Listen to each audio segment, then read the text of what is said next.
Body identify ಮಾಡಿದ 3 ಗಂಟೆಗಳ ನಂತರ ಪೇರೆಂಟ್ಸ್ಗಳಿಗೆ ಇನ್ಫಾರ್ಮ್ ಮಾಡ್ತಾರೆ. एक बार दिखाओ हमारी बच्ची का मुंह, एक बार दिखाओ. ಯಾರಾದರೂ ಹೇಳ್ತಾರೆ ಇದೊಂದು ಕೋಲ್ಡ್ ಬ್ಲಡೆಡ್ ಮರ್ಡರ್. ಅಲ್ಲಿ ಒಂದು ಬ್ಲೂಟೂತ್ ಡಿವೈಸ್, ಆ ಡಿವೈಸ್ ಅನ್ನು ಚೆಕ್ ಮಾಡಿದಾಗ ಆತನ ಫೋನ್ನಲ್ಲಿ ಕೆಲವೊಂದಿಷ್ಟು ಕಾರ್ನ್ ವಿಡಿಯೋಸ್ಗಳು ಇದ್ವು ಅಂತ ಕೂಡ. 9th ಆಗಸ್ಟ್ ಕೋಲ್ಕತ್ತಾದ ಆರ್ಜಿಕರ್ ಮೆಡಿಕಲ್ ಕಾಲೇಜ್ ಅಂಡ್ ಹಾಸ್ಪಿಟಲ್ನಲ್ಲಿ 31 ವರ್ಷದ PG ಡಾಕ್ಟರ್ ತನ್ನ 36 ಗಂಟೆಯ ಕೆಲಸವನ್ನು ಮುಗಿಸಿ ರಾತ್ರಿ 2 ಗಂಟೆ ಟೈಮ್ನಲ್ಲಿ ತನ್ನ ಕೊಲಿಗಳ ಜೊತೆ ಊಟ ಮಾಡಿ ಸ್ವಲ್ಪ ಟೈಮ್ ರೆಸ್ಟ್ ಮಾಡೋದಕ್ಕೆ ಅಂತ ಸೆಮಿನಾರ್ ಹಾಲ್ಗೆ ಹೋಗ್ತಾರೆ.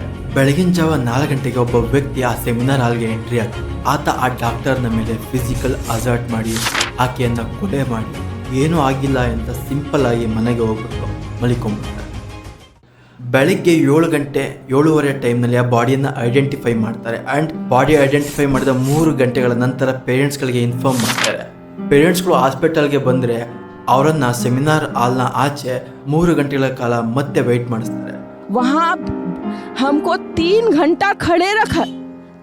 एक पेरेंट्स जिनकी बच्ची 31 इयर्स ओल्ड की, उनको 3 घंटा खड़ा रखा. और ये ಅವ್ರು ಎಷ್ಟೇ ಕೇಳ್ಕೊಂಡ್ರು ಕೂಡ ಅವರನ್ನು ನೋಡೋದಕ್ಕೆ ಬಿಡೋದೇ ಇಲ್ಲ.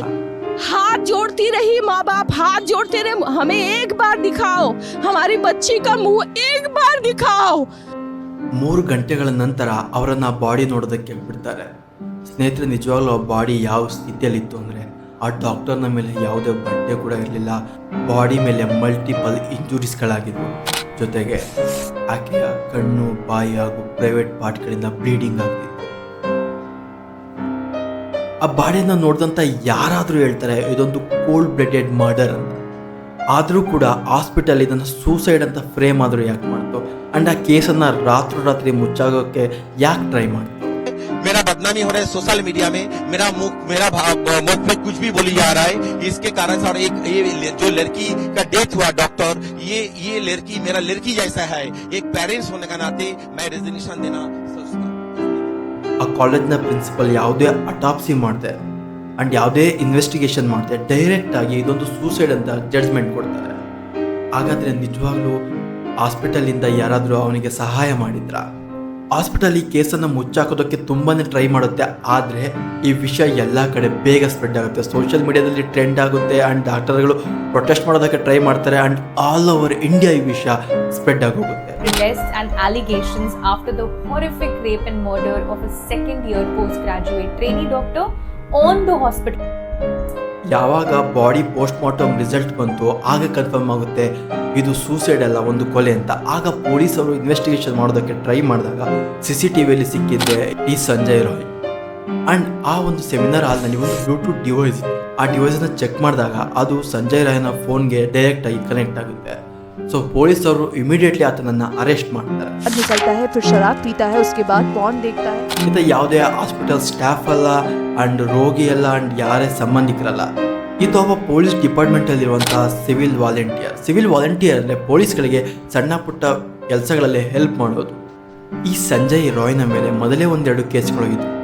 ಮೊದಲನೇ ಕೇಸ್ ಈತ ಒಬ್ಬ ಡಾಕ್ಟರ್ನ ಜೊತೆ ಮಿಸ್ಬಿಹೇವ್ ಮಾಡಿದ್ದ ಅಂತ ಕಂಪ್ಲೇಂಟ್ ರಿಜಿಸ್ಟರ್ ಆಗಿದೆ. ಆ್ಯಂಡ್ ಎರಡನೇದಾಗಿ ಇದೇ ಆರ್ಜಿಕರ್ ಹಾಸ್ಪಿಟಲ್ನಲ್ಲಿ ಒಬ್ಬ ಮಹಿಳೆಯನ್ನು ಕಂಟಿನ್ಯೂಸ್ ಆಗಿ ಫೋನ್ ಮಾಡಿ ಟಾರ್ಚರ್ ಮಾಡ್ತಿದ್ದ ಅಂತ ಕೂಡ ಕೇಸ್ ರಿಜಿಸ್ಟರ್ ಆಗಿದೆ. ಈ ಸಂಜಯ್ ರಾಯ್ನ ಅರೆಸ್ಟ್ ಮಾಡಿದ ಮೇಲೆ ಆತನ ಫೋನ್ನಲ್ಲಿ ಕೆಲವೊಂದಿಷ್ಟು ಕಾರ್ನ್ ವಿಡಿಯೋಸ್ಗಳು ಇದ್ವು ಅಂತ ಕೂಡ ಹೇಳಲಾಗ್ತಿದೆ. ಆ್ಯಂಡ್ ಜೊತೆಯಲ್ಲಿ ಈತನಿಗೆ ಟೋಟಲ್ 4 ಮದುವೆ ಆಗಿವೆ. ಅದರಲ್ಲಿ 3 ಜನ ಹೆಂಡತಿಯರು ಈತನನ್ನು ಬಿಟ್ಟೋಗಿದ್ದಾರೆ. ಕಾರಣ ಈತನ ಅಬ್ಯೂಸಿಂಗ್ ಬಿಹೇವಿಯರ್.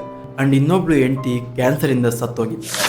ಹಾಗಾದರೆ ಇಷ್ಟೊಂದು ದಾರುಣವಾಗಿ ಸತ್ತೋಗಿರೋಂಥ ಡಾಕ್ಟರ್ನ ಯಾಕೆ ಹಾಸ್ಪಿಟಲ್ ಇದೊಂದು ಸೂಸೈಡ್ ಅಂತ ಫ್ರೇಮ್ ಮಾಡ್ತಿದೆ? ಕೆಲವೊಂದಿಷ್ಟು ರಿಪೋರ್ಟ್ನ ಪ್ರಕಾರ ಈ ಒಂದು ರೇಪ್ ಅಂಡ್ ಕೊಲೆಯನ್ನು ಒಬ್ಬರಿಂದ ಮಾಡೋದಕ್ಕೆ ಸಾಧ್ಯ ಆಗಿಲ್ಲ, ಇದೊಂದು ಗ್ಯಾಂಗ್ ರೇಪ್ ಅಂತ ಕೂಡ ಹೇಳ್ತಿದ್ದಾರೆ. ಹಾಗಾದರೆ ಬೇರೆ ಅಕ್ಯೂಸ್ಗಳನ್ನ ಸೇವ್ ಮಾಡೋದಕ್ಕೆ ಈ ಸಂಜಯ್ ರಾಯ್ನ ಪೋರ್ಟ್ರೇಟ್ ಮಾಡಲಾಗ್ತಿದೆಯಾ? ಮುಂದಿನ ಇನ್ವೆಸ್ಟಿಗೇಷನ್ಗಳಲ್ಲಿ ಇದರ ಬಗ್ಗೆ ಇನ್ನೂ ಹೆಚ್ಚಾಗಿ ಗೊತ್ತಾಗಲಿದೆ. ಬೇರೆ ದೇಶಗಳಲ್ಲೂ ಕೂಡ ರೇಪ್ ಆಗುತ್ತೆ, ಆದರೆ ಅಲ್ಲಿ ರೇಪ್ ಮಾಡಿದವ್ರನ್ನ ಜನಗಳ ಮುಂದೆ ಸಾಯಿಸಲಾಗ್ತಾರೆ. ಆದರೆ ನಮ್ಮ ದೇಶದಲ್ಲಿ ರೇಪ್ ಮಾಡಿದವ್ರನ್ನ ಪ್ರೊಟೆಕ್ಟ್ ಮಾಡಲಾಗ್ತಿದೆ. Justice for Nirbhaya 2. Thank you for watching. And ನಿಮ್ಮ ಅನಿಸಿಕೆಗಳನ್ನು ಕಮೆಂಟಲ್ಲಿ ತಿಳಿಸಿ.